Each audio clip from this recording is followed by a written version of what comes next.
Hello, everybody, and welcome back to another episode of Headlines After Midnight.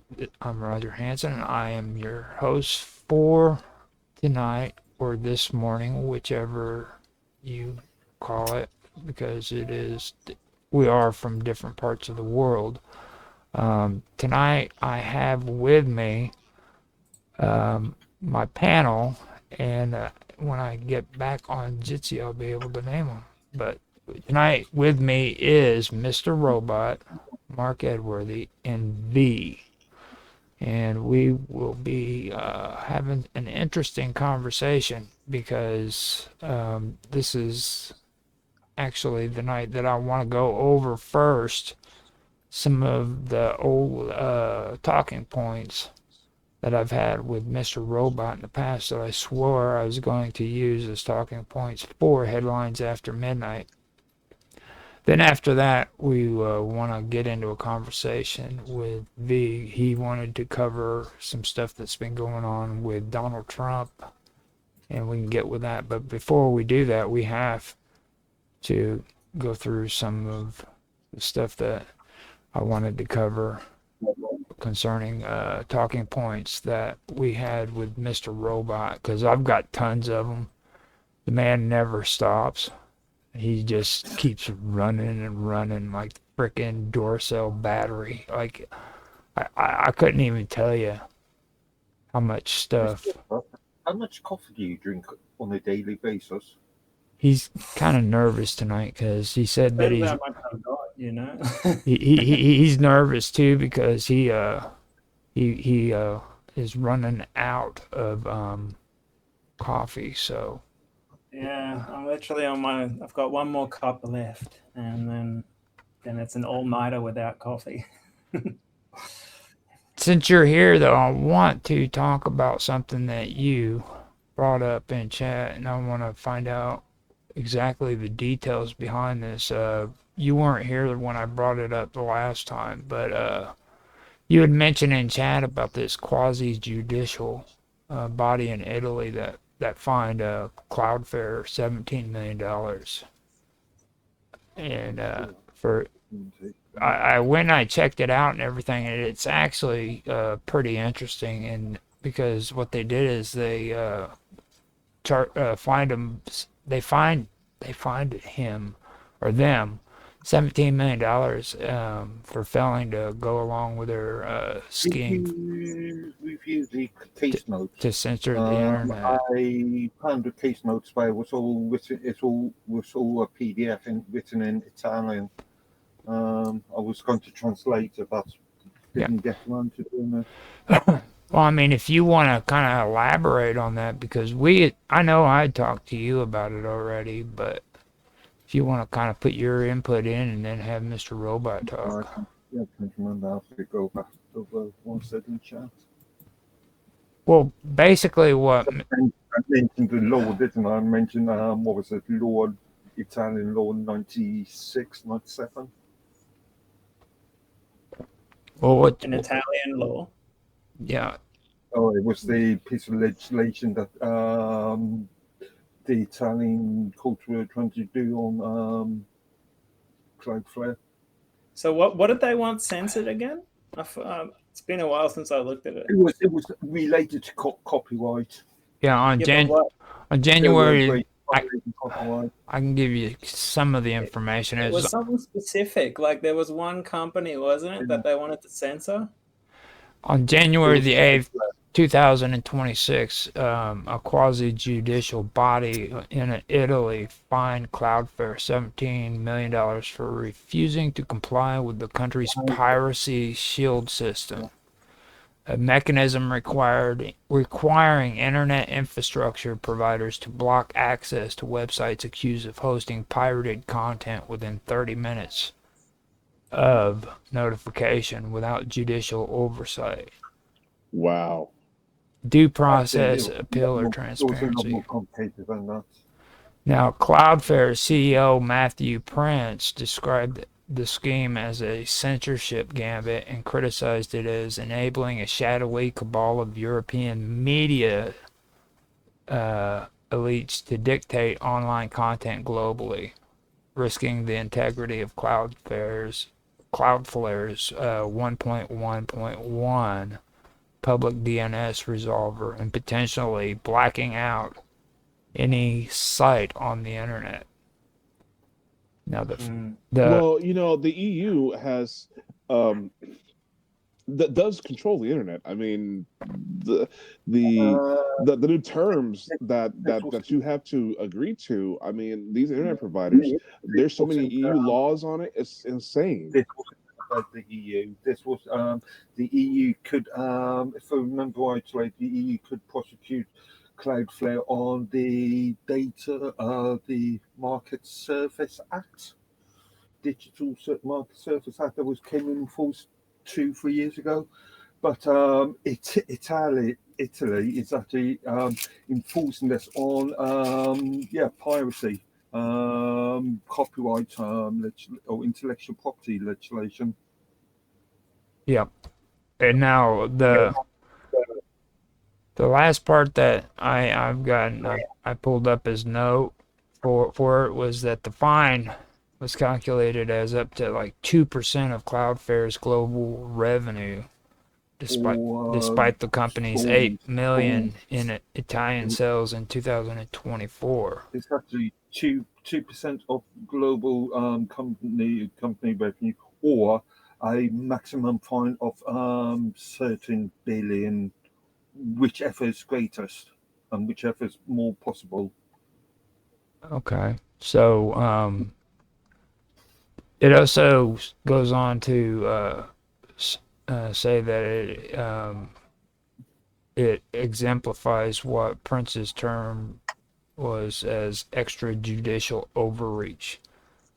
Now, But we are seeing this problem already much more severe. Look at what's happened to the UK Online Safety Act. yeah. Well, yeah, I mean, I was going to say this is a common theme that's happening now. But all these divisive purpose to it. Now, what was you going to say, Mr. Robot? I'm just saying, like, you're seeing it all over the how do you call it, globalist controlled West.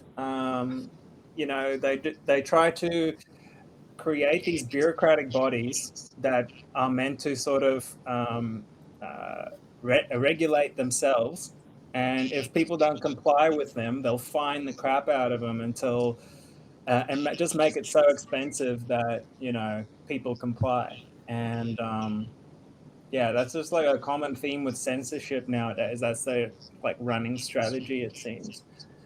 And these bureaucrats, they pass laws so quickly, like the public doesn't have time to catch up or complain or anything like that, and it just keeps stacking up until we have so few recourses left. It's a real freaking problem, man. Poor written laws are especially in the UK over the last 5, 6, 7 years. Poorly written legislation, so easily to be interpreted. We need to start rolling laws back, because these freaking people just keep putting laws out that we didn't ask for. And absolutely, I agree. You vote for these people. So nah, has anyone that I've ever voted for gotten in? So. Really? Well, I mean, this really does go back to what I've been saying, though, that you guys always argue with me about, codification. I think Mark Edwards is the only one that agrees with me about the whole idea of codifying your constitutions. Does help, but not necessary. Look at the UK, in theory. Right. Well, I mean, you guys don't have a codified constitution, though. See, that's the whole point. It's like if it was codified, if it was a codified constitution that can't be changed, then they can't pull this stuff. You know what I mean? And they did that on purpose because at one time it fit their freaking their narrative, but now it's turned on them. And people are starting to have issues because all of these politicians are changing laws at a whim. Technically, never had it codified. I suppose when Magna Carta came out in 60 or not 66, but 12th century, wasn't it? That was a codified, but since then we haven't actually ever had a codified constitution. It's not the British way. Yeah. Yeah, that's the European thing. Well, I think that's what makes America the greatest nation that was ever. Well, because you copy us. No, we No, codified our constitution as well. Okay. That's who what. did France. That's what made us like the greatest nation Would you say on France is Earth. one of the Yeah, greatest you countries wanted in the it, world? though. It's No. like you let your election integrity go away, and now anyone can just buy their way into government. Well, there. that's because our country has been invaded by the Europeans and their socialist and We nationalist the US. views. It's been invaded by everyone. Europeans built the US. Well, I We mean, British built the US. that was after we've established our government. When you guys infiltrated our government and started, taking over. Your government, a lot of your government is based upon British values anyway. I know. It's pathetic, isn't it? No, it just means that Britain is the greatest nation on the world. No. You guys are Everyone horrible. tried to escape Britain. That's how it all Yeah, started. well, you can't say that though, because like you're in Australia, you guys were kind of confined to an island. Like the history of Australia is horrible. What England did to the people of Australia, they should be ashamed of themselves. But hey, you guys, can say that anywhere really. you can, but you guys bounced back. That was the good part. You guys did bounce back and recovered from the horrible, horrible atrocities that England did to you guys. We brought civilization to. Is that what you world. call it? 3/4 of the world. Yeah, I'm actually pretty impressed with Australia in the sense that most countries, when they undergo this like massive change from like hunter-gatherer to civilization, that's like usually like a few thousand years drawn out experience. Look at Israel in the Middle East. They're still at war, Here it was like 100 years and they've gone from like horse cart and wagon to basically space age. And there's very little like excess baggage left from the past, we get along pretty well with our indigenous people. There's still a few issues to work out, but it's not a huge amount of animosity and stuff, which is great. Mm-hmm.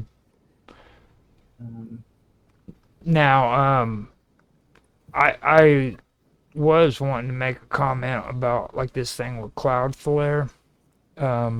What it reminds me of is a lot of shit freaking that came out back during the time that they were supposedly doing like the investigations for Hillary Clinton. If you guys remember, they wanted to like freaking force everybody that was involved in those investigations to surrender their phones. Just recently? Yeah, Or when she had the email hacked. The email hack, yeah. So she had a whole bunch of government classified information on her personal email server, which is illegal, but no consequences, funnily enough. Whereas Donald Trump had files that he was meant to have, and I think that trial is still technically going on. Had his place raided. Hillary Clinton. And then recently they asked the Clintons, like Congress actually asked the Clintons to come in to testify to the Epstein files. And they said, no, we're not doing it, which is also illegal. Because, it was, I think it's called a subpoena. They were subpoenaed. Yeah. You're meant to show up, and they didn't. Have to show up. So, like, these people arrested. are above freaking law, and why? Why is Trump not holding these people accountable? Well, this is what I wanted to comment on. I think a lot of this is just is just a total bullshit. It's game. And it's not going to go anywhere. It's just a complete fraud. And I believe you said that too in the chat section, Mr. Robot. It's just a complete fraud and it's not going to go anywhere. You know? I feel like if it was going to go somewhere, it would have gone somewhere at least a little bit. But it's just like Pam Bondi just holding everything up. Trump is not pushing to get anyone indicted or like anything. After all the things they've done to him, like shot him, went through his like wife's underwear drawers. That was I would have done that. All this stuff, and he still doesn't even want to go after him. Like, well, I mean, if I was a part of the Department of Justice, I would want to go through his wife's underwear drawer too. Just putting it out there. Can't believe that Snatch him by the underwear. You know what I mean? Snatch him by the panties. Yeah. Now, for me, what really stuck out to me on that whole situation was Hannity. Okay, with Hannity, I was so sick and tired of hearing this guy because he kept talking about this dossier, and they're gonna get Hillary and lock her up and all that crap, and nothing came out of it. Nothing happened, and all he was doing was just running his freaking mouth so that he could get freaking views. He could get people to watch his show, and that was it. He bled that until the final end when nobody freaking even gave a shit about him anymore, you know what I mean? And that's the thing that really irritated me the most about it. So that's my take. To me, it's pretty clear that the whole government, including Trump, is like pretty much completely controlled by Israel. Now we're gonna get back to Donald Trump, okay? But like I said, I have more talking points that I want to cover before we get into the Donald Trump thing, okay? Because you came up with some weird shit, and we got to cover this, okay? Now, you made a post before about the Harvard professor who had claimed that humanity could face an attack from an intergalactic alien force as early as November 2025. Okay. You should put it up on screen if you've got it. Now, like when you hear it, it sounds so bizarre that you're like, that can't be real. Okay. And like, sure enough, that was like a fucking news article just recently. Now this had to do with freaking with the Three-Eye Atlas. Okay. Now this right here is actually something that really stuck out to me because it wasn't necessarily that I when it came to AI Atlas or Three-Eye Atlas, I basically let freaking all these other people run their mouths and let it kind of like filter in before I made my comments on it, you know. And one thing that stuck out to me through the whole process of it, because it's old news now, but the one thing that really stuck out to me was something in that article you posted about that yeah, I can post the link here in a minute, but what it was is in the article it mentioned freaking the ESA, the Planetary Defense Office, the PDO. Now apparently there is a planet defense in Europe, and it's primarily coordinated by the European Space Agency, the ESA, and it's called the Planetary Defense Office. Now, under its Space Hera mission, Europe, led by ESA, actively participates in international exercise, recently conducting its largest drill that took place in 2025 in response to interstellar objects. Okay, now a lot of people have been talking about this being like a UFO and everything, but there's actually been sightings of of objects like this, 3 of them so far. Okay. And I find it kind of interesting that nobody even remembers the fact that there were 2 of them that was reported previously to this one. You know what I mean? Just one point. European Space Agency is not part of the European Union, and also has 23 member states, including non-EU members such as UK, Norway, Switzerland, and Canada. So they don't just serve Europe interests, or as far as Canada's concerned, anyway. Okay. Did you see this article that came out like less than a week ago? What was it? Put my screen up there. Well, it's on there. I can see it. The disclosure of aliens could cause a Bitcoin rush, former Bank of England analyst says. She warned of extreme price volatility in financial markets due to catastrophizing or euphoria and a collapse in confidence. They literally want to blame it on aliens. What has been happening to the West since, 2007? No. Okay, this is on the best it's comical, on the worst it's scaremongering. No. Well, either that or they also know something we don't know. But I don't. The funny thing to me is all this shit already came out like a year, 2 years ago. You know what I mean? Yeah. They had the congressional hearings on UFOs and all that stuff, all the whistleblowers. No one cared. Like, no one did anything about that. There was no panic, no nothing. And all these years, our entire lives, we've been told, oh, we can't handle the truth. The public will panic. Therefore, we need to keep this stuff secret. But no one even batted an eyelid, man. Most people don't even know about it anymore. So it's interesting to me that they're coming up with this stuff now. What's the internet saying? FUD, fear, whatever the other 2 words are. FUD. I would call it a classic scapegoat, strategy, because the financial markets are on the verge of collapse, pretty much. Anyway. Financial markets it's got to be aliens.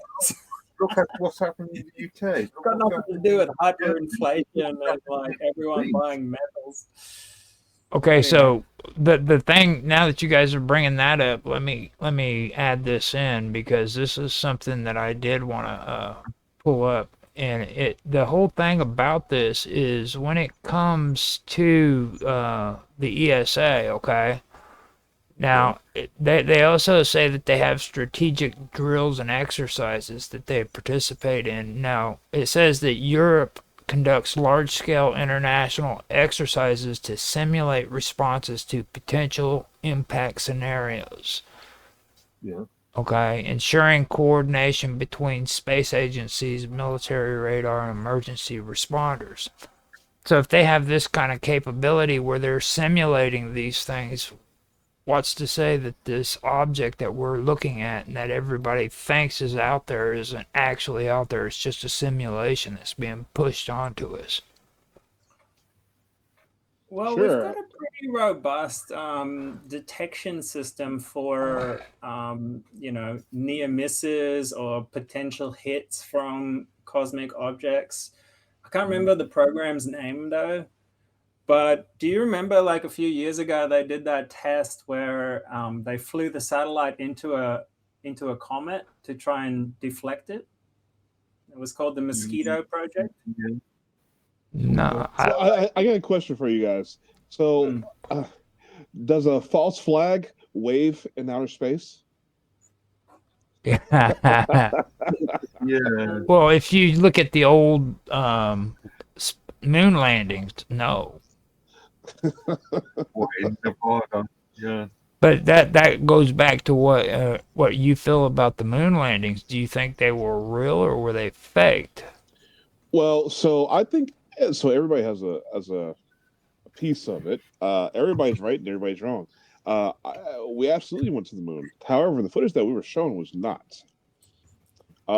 They had some meetings with some entities up there, Yeah. and no, of course we don't have any footage of that.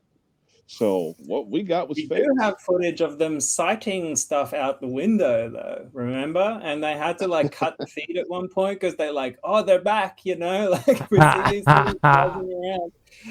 And so yeah, I actually think that movie Iron Sky, where with the space Nazis and that, I think there's something to that movie. Like there's a facility on the dark side of the moon, and this actually comes into a little bit of what I was going to talk about.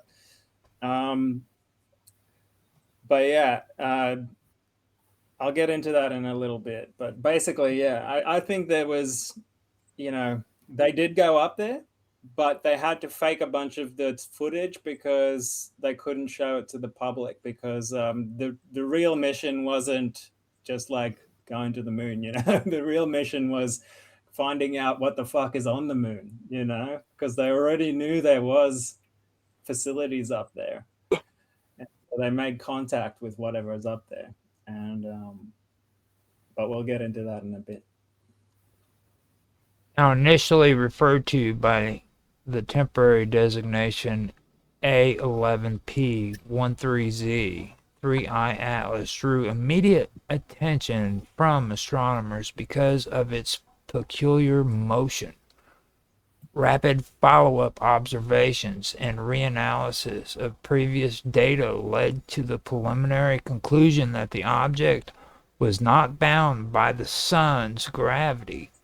That makes it an interstellar object, only the third ever seen after 1 I Oumuamua in 2017 and 2 I Borisov in 2019. If confirmed, it will be the third known interstellar object from outside our solar system that we have discovered, providing more evidence that such interstellar wanderers are relatively common in our galaxy. Now, 3I Atlas is the largest and brightest interstellar object yet, which means it can help scientists unlock clues about the formation of our solar system.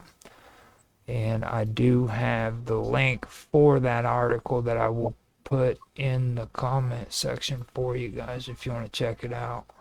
Because I've got the other one for the Italian mafia up above it. So yeah, that's the one that came from that Mr. Robot posted. The thing about it is though, it gets for my final says on that one is it does seem odd that these three objects are the only ones that they've seen. And previously, before that, everybody said that if a huge freaking object was to come towards the Earth, we would never be able to detect it in time to save ourselves. Now, miraculously, we're seeing these asteroids come into our solar system. I find that kind of odd, too. It's a bit more nuanced than that. It depends on their speed and size, right? Like some things go like freaking 30,000 kilometers an hour and they're tiny. They're really hard to detect. But things that are really bright and big and slow, they're much easier to detect. So like some things they detect like 30 years before they're going to hit us. There's a big list online you can look at. Well, 30 years is 30 years is never fucking saw them, 30 years is a big difference, though. They were predicting Atlas, what, freaking months ahead of time. Yeah. You know what I mean? At one time they were saying that we were completely blind, dude. There was no way that we could defend ourselves from a freaking impact. And now all of a sudden they're detecting these objects. I think with Musk's rockets, we have a fighting chance now. Like he can put a rocket up in a day or two if he needs to. You know what I mean? So, yeah, I think we've got a chance. Like as long as we can detect it within a week, maybe a few days, we've got a fucking chance at least. I'm just gonna say, like, you know what my new motto is, and I found it. I don't buy it. What do you mean? I just don't buy it. You don't buy what? I don't buy the whole thing about them being able to detect it. I see it more as a possibility as as a as a simulation. It's a psyop is what I'm seeing this as a way Ah, to. man. So it's it's a long established project. I'm gonna look it up. It's gonna, there's a database online you can look up with all of the things they've detected. I mean, I'm not saying definitely gonna miss stuff, but to say that they've never even looked is like that doesn't make any sense. well, what's his name, Hikaku or whatever. Like he even came on and made his commentary, and the weird part about that is, Ichikaku? yeah, Muchikaku. Okay, and the weird part about him is, and I like him, but don't get me wrong about that. I do like him, but the thing that's weird about that is he's a transhumanist. Okay, and a lot of these people who have made comments about this are all transhumanists. And well, don't believe them. Well, it's true. You don't believe them because they want to they want to make you into a cyborg, dude. Get this. The project that I'm talking about is actually called Atlas, Asteroid Terrestrial Impact Last Alert System, a robotic survey system funded by NASA and operated by the University of Hawaii's Institute for Astronomy. It uses a network of 0.5 meter telescopes in Hawaii, South Africa, Chile, and Spain to scan the sky nightly, focusing on detecting smaller asteroids just days to weeks before they might impact Earth. That's one of the projects. It's not the only one. There's another one that is called Sentry and Scout Systems, which look for near-Earth object studies.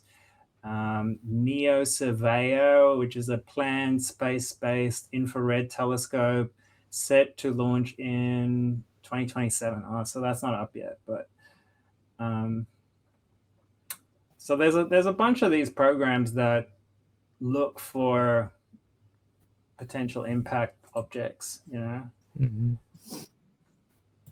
So, but there have definitely been a few cases that I can remember where they missed it, or they only became aware of it when it got close to the sun, because that's when things light up usually and get like a bit brighter. mm-hmm. Mm. So since you guys have been quiet, what do you think about it, Mr. Robot or V and Mark Edworthy? What's your take on this? Do you think it's hot poppycock, or do you? I think if you really want to know more about this kind of stuff, you have to understand what it's really for. Mm-hmm. Okay, so I don't know. There's so many movies that have been done about this.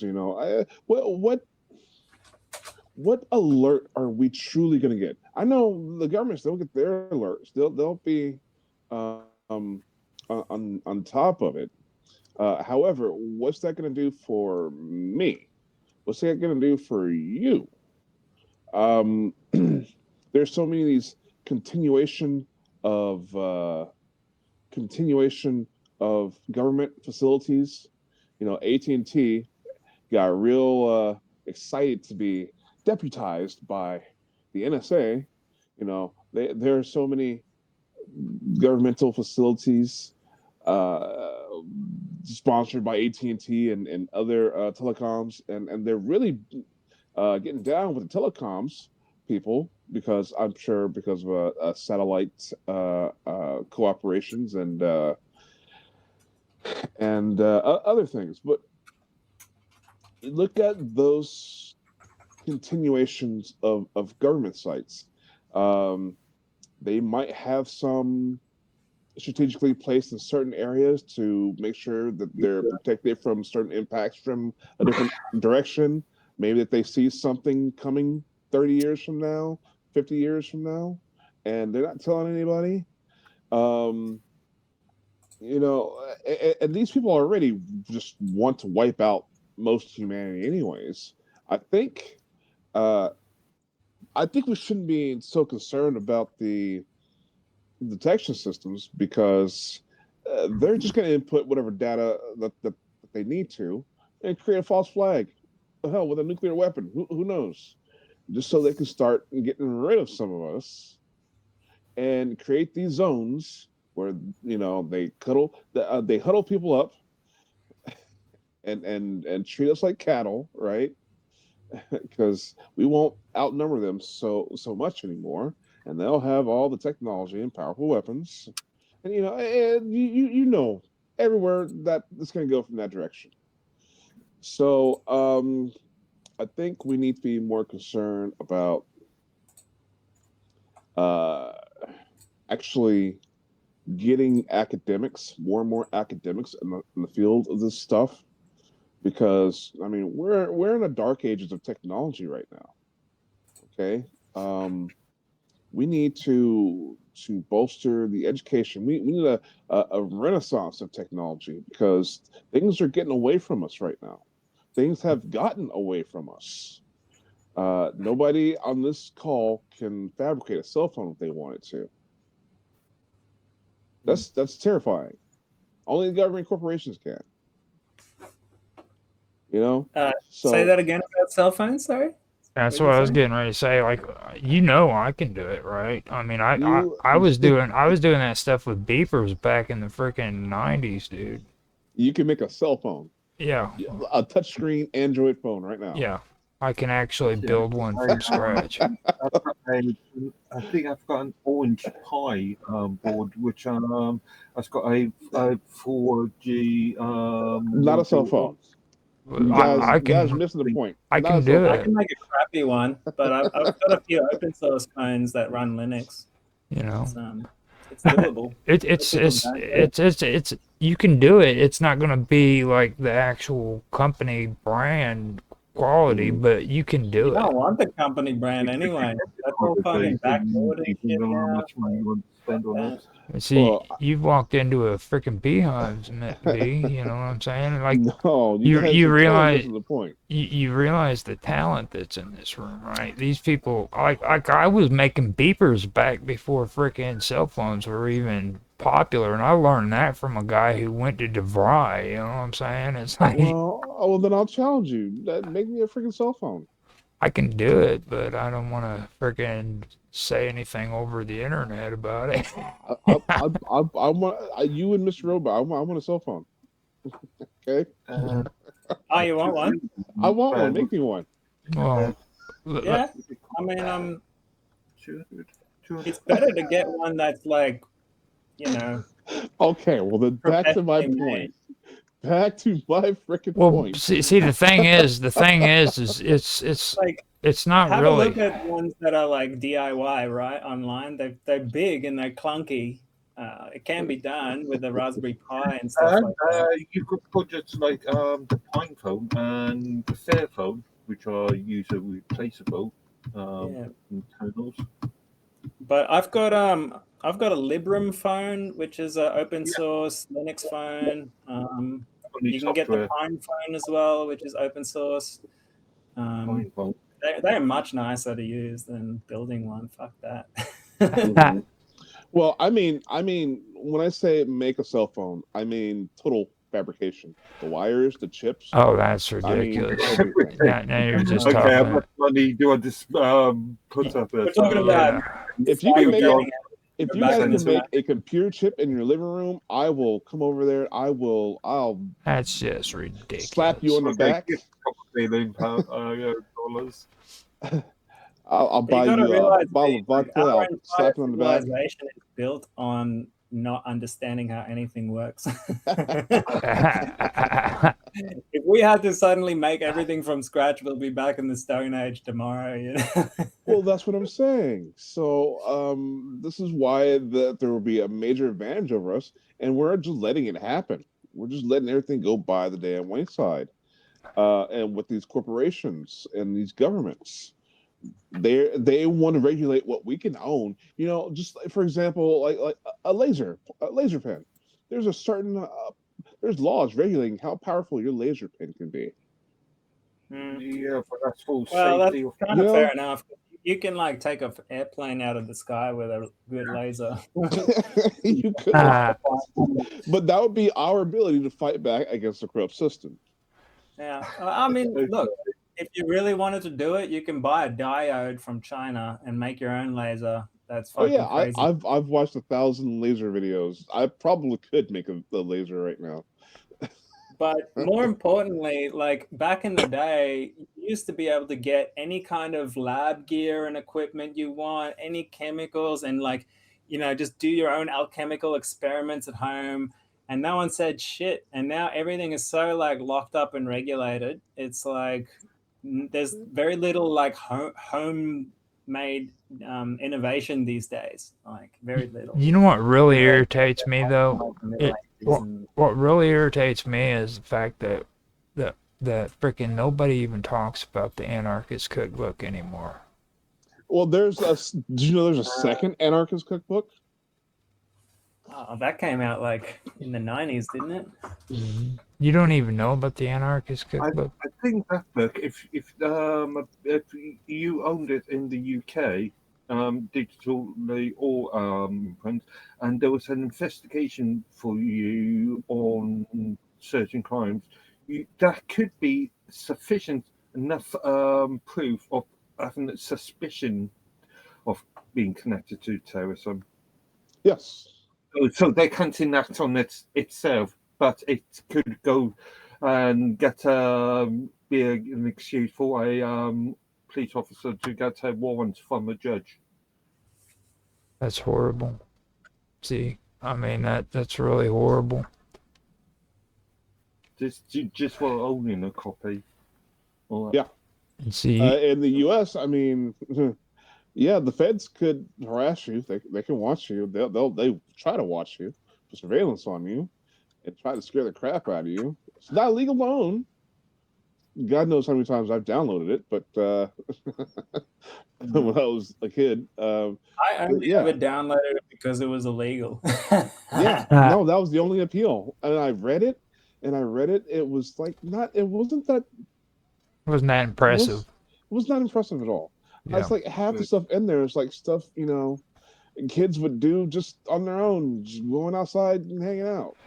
Yeah. Well, that was the whole premise of it. You know what I mean? Like today with what I've been talking about with my stories, how I'm creating Bibles for it with rules and stuff.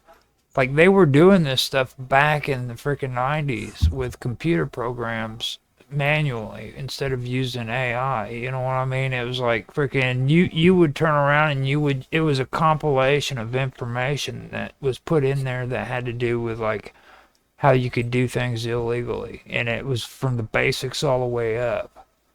Well, you know what? There are YouTube videos like that now. Right. Like it's a genre. Right. So, but the second anarchist cookbook I thought was interesting. It was all about how to make acids and poisons. Mm-hmm. Now, since did you guys see this article about Bezos is copying Musk's Skynet? He's making his own Skynet called TerraWave, which is like gonna be for AI data centers and cloud services, so that it can like shoot data across the planet in space. Has Richard Branson dropped out of the game? Remember back in the 90s and early 2000s, Richard Branson, or Sir Richard Branson, as it should be called now. He's only a sir because he's a pedo, right? Like, wasn't he like Jeffrey Epstein's neighbor or something like that? That's crazy. So, Jeffrey Epstein. Who cares about this thing will be Epstein? able to do 6 terabytes per second. Yeah. Data uplink. That's pretty. Okay. That's the first thing that stuck out to me whenever I seen that. Whenever you pop that up. But we don't want to get into that because Mr. Robot has his theories about terabytes and millibytes. He doesn't think that they're real. They're fabricated. Are we talking about pre-1999 EAC calculations or binary, decimal calculations. And see, this is the reason What you why. done now, Roger? You've started something. That's what I was getting ready to say. It's like this Started is the something reason really why I say boring. you belong with us weirdos because of that shit right there, dude. Like you start going down that direction, and the next thing you know, man, we're talking about calculations and shit. It's like Yeah. you fit right in with the I'll do it because conversation. most people will be bored by it, I think. hmm Yeah. Now, with that being Just said, latest- let's I was just move. looking up the latest articles in space news because this is like meant to be the headlines, right? No, this is actually we've got better shit that's fucking crazier that we need to cover. Okay, this goes into your remote viewing crap. So let's move on to it. hmm Okay, so let's get into your remote viewing stuff. Okay. All right. So put Well, your seatbelt on. This is where you shine, and you need to get freaking all prettied up. And think freaking about how no, we hold were up. Let just me talking. let me put the topic up that you posted first, and then you talk about that Oh, okay. because Well, this is good stuff here. Okay. can you share your screen? Can you share No, that? I have talking points, and I'll just read it and let you do it. Do whatever the Uh-huh. sharing is you want to do. But let me go ahead and do this. Okay. Now, according to Uh-huh. you, according to Mr. Robot, everybody, remote viewing shows that it was clearly reptilian beings living underground that telepathically implanted visions into Moses and other prophets as an agenda to eventually control the planet. And as a reference, he used first Numbers 21:6 out of the Bible, and then he used Isaiah 6:2, which says, "In the year that King Uzziah died, he saw the Lord seated on a throne, high and exalted, and the train of his robe filled the temple. Above him stood seraphim, each having 6 wings. With 2 wings they covered their face, with 2 they covered their feet, and with 2 they were flying. And they were called out to one another, and they said, Holy, holy, holy is the Lord of hosts. All the earth is full of his glory." They weren't too kind to Isaiah. When it goes on further, it says, "Then I said, Woe is me, for I am ruined, because I am a man of unclean lips, dwelling among a people of unclean lips. For my eyes have seen the King, the Lord of hosts." Then one of the seraphim flew to me, and in his hand was a glowing coal that he had taken with tongs from the altar. And with it he touched my mouth and said, "Now that this has touched your lips, your iniquity is removed and your sin is atoned for." It's kind of interesting that in that same area there are lots of myths of strange dragon-like creatures like Bel and Murdoch, servant dragons, and stuff of that nature, is what he went on to say. And that's where he started getting into the Dragon of Babylon and things of that nature. Now, with that being said, I'm going to open it up, let Mr. Robot kind of give us a little take on what he was meaning by all this, because this is actually a pretty good topic. So, Okay. Let me share my screen. Is that all right? yeah, go ahead. I've got you up already. Okay.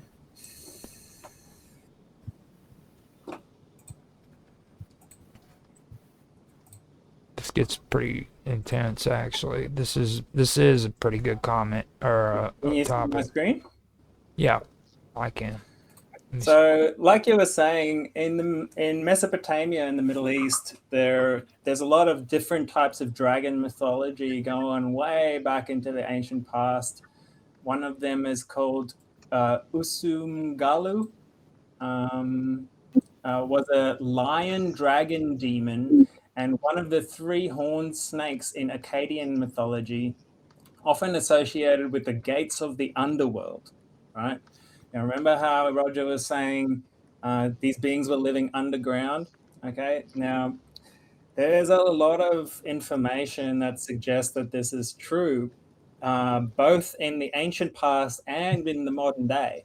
As an example, is the story of Phil Schneider.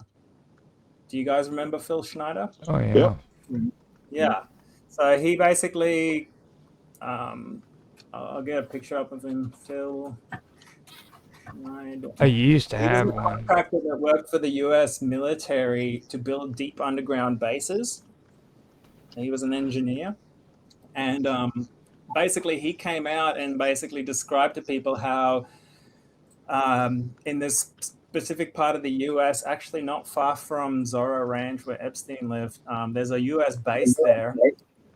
And they broke, as they were digging down into this cavity, this cavity opened up. They broke into a space underground, and these aliens popped out. Some of them were like gray aliens, some of them were reptilian aliens, and they were basically like there was a huge battle ensued where they were like fighting these things, and one of them actually like blew Phil Schneider's hand off, and like there was some sort of reactive ray that came out of the chest of one of the aliens and hit his hand. See, his chest is all fucked up. Let's see if we can get his hand, because like They said that the guy that actually put him on the conveyor to go up was actually killed because he according to Snyder, he actually gave his life so that he could survive. Yeah, that's right.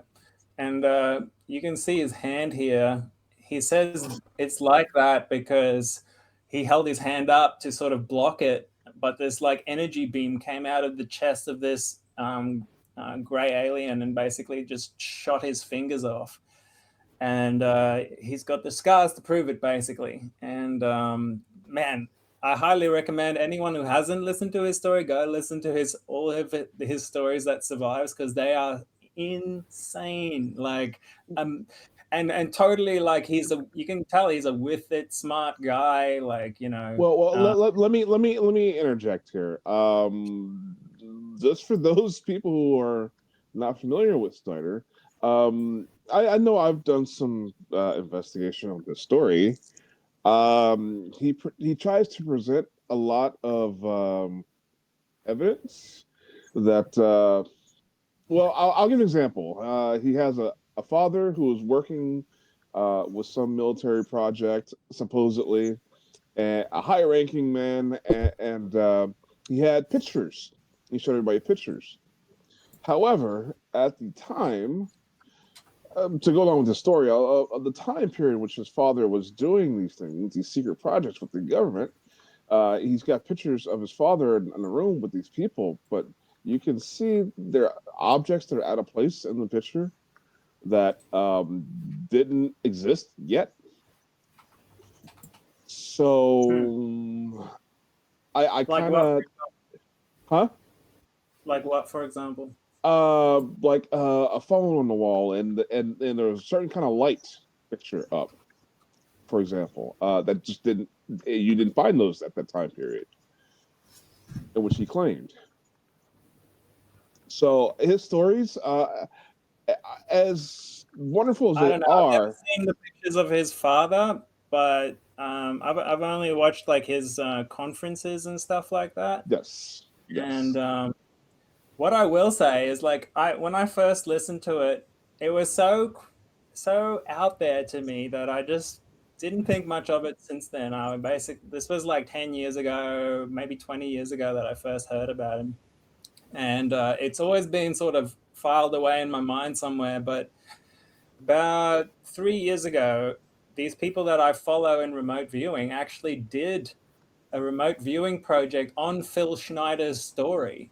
And just so people know, like, remote viewing is an investigation technique that you use by basically going into like a meditative state and kind of like you're able to access information from anywhere in the universe. Okay, and people do it under complete blind conditions, and therefore, so the person who's investigating doesn't know what they're investigating. They can't make up a story. Okay, and yeah, like they found out it was all true, and sure enough, there was reptilians exactly like he described. So that's when I started looking back at it again, because I'm like, well, if this is true, maybe there's something I missed. And I've gone back and listened to all of his speeches again, and it is pretty mind-boggling, actually, when you can actually grasp that information and understand like where that fits into reality, because it's one of the few cases in history where someone that deep into these projects have actually come forward and just fully blown the whistle, and he did get killed eventually, but he was a brave guy. He was a brave guy for coming out. But anyway, my point is that he spoke about these reptilian beings in the modern day living underground. Now, there's plenty of stories in the past as well that speak about these demons or devils or whatever underground, right? And even when I was traveling in India, I've heard local Indian stories also speaking about Naga sadhus, But which are these like reptilian every culture priests. on the planet has, Yeah. myths that revolve around something of that nature. Yes. Yeah, exactly. Now, So you also mentioned Bell and the Dragon. And the thing about that too is that actually is incorporated in as chapter 14 in the extended book of Daniel. And that's the original Septuagint. I don't actually use that as a hard and fast example, because even in the Bible that kind of got disproven, right? Because the priests were using the dragon as an excuse to go steal the offerings from the altar.